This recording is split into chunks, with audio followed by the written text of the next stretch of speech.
Living in a Florida condominium or HOA often means buying into a massive corporate entity.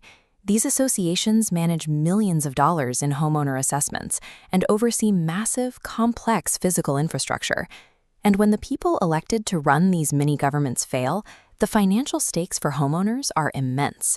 Florida law provides a direct mechanism for homeowners to take back control.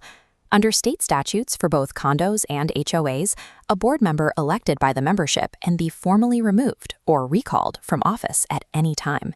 And the homeowners do not need to prove negligence or fraud. They can recall a director with or without cause. This visual breakdown shows the most common way to do it, the written agreement. Homeowners circulate a physical multi-page ballot where each targeted board member gets an individual recall or retain vote.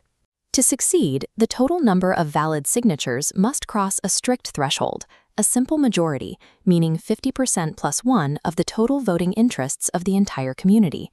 The alternative is calling a special meeting specifically to hold a recall vote. For this method, the homeowners first gather written signatures from at least 10% of the voting pool. Once they hand that petition over, the board is legally forced to notice and hold a special recall meeting within 30 days. Whether a majority agreement or a 10% petition, the process reaches a critical point of no return the moment those documents are physically delivered. Once that paperwork hits the table, the power dynamic inverts. The board loses the ability to dictate the pace of association business, and a strict, legally binding countdown begins. When an association is served with a recall, the current board members are legally barred from ignoring it. They have exactly 5 business days from the date of service to hold an open meeting. There, they review the signatures and formally vote to either certify the recall or reject it. Served on a Thursday before a holiday weekend, the statutory countdown excludes Friday, the weekend, and Monday's holiday. Thursday is day 0. The true 5-business-day clock starts Tuesday, landing on the following Monday, the absolute deadline for the certification meeting. If the board votes to certify, the recall is successful. The targeted board member is immediately stripped of their title and must hand over all association records, community property, and keys within 5 business days. This hyper-specific timeline exists for one reason: to prevent entrenched boards from stalling. By restricting the window to a matter of days, Florida statutes ensure that procedural speed is treated with the exact same legal weight as the homeowner votes themselves. But boards don't always certify.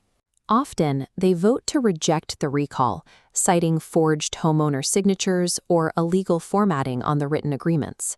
Voting to reject is only step 1 of a mandatory dispute path. If the board denies the recall, they must file a formal petition for mandatory binding arbitration with the state's regulatory body, the DBPR, within another strict 5-business-day window. Consider a scenario where a board receives a valid recall signed by 55% of the community. The board dislikes the replacement candidates, so they hold a meeting, vote to reject the recall, and then simply go back to business as usual, taking no further legal action. By skipping that second step, the board triggers a statutory default. Because they failed to file for DBPR arbitration within 5 business days of their rejection, the recall is legally deemed certified by default. The targeted board members are ousted. The collateral damage of losing by default is severe. Once that 5-day window closes, the recalled members are legally considered private citizens. Any corporate actions they took, checks they signed, or board votes they cast after that deadline are entirely invalid. Florida law interprets a board's failure to file for arbitration as a complete legal surrender. The statute intentionally closes off any procedural loopholes that would allow bad actors to ignore the will of the community and cling to their seats. Once a recall is certified and the ousted members turn in their keys, the association is left with empty seats.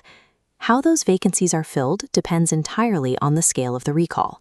This boardwim graphic shows the standard vacancy role. If a board member simply resigns, or if a recall removes only a minority of the board, like 2 seats out of 5, the remaining directors hold the power.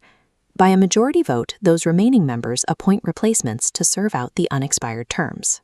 But watch what happens during a mass removal. If a recall removes a majority of board seats simultaneously, remaining directors are legally barred from appointing replacements. Instead, the power shifts directly back to the homeowners. The vacancies must be filled by the specific replacement candidates that the homeowners voted for on the original recall ballots. Under the immediate succession rule, these top-voted replacement candidates do not wait for a formal transition period. They take office the exact moment the recall is certified. Florida's recall statutes act as a finely tuned mechanism, balancing the homeowner's right to police their community against the incumbent's right to defend their seats. But at every stage of the dispute, ultimate victory belongs exclusively to the side that flawlessly navigates the clock.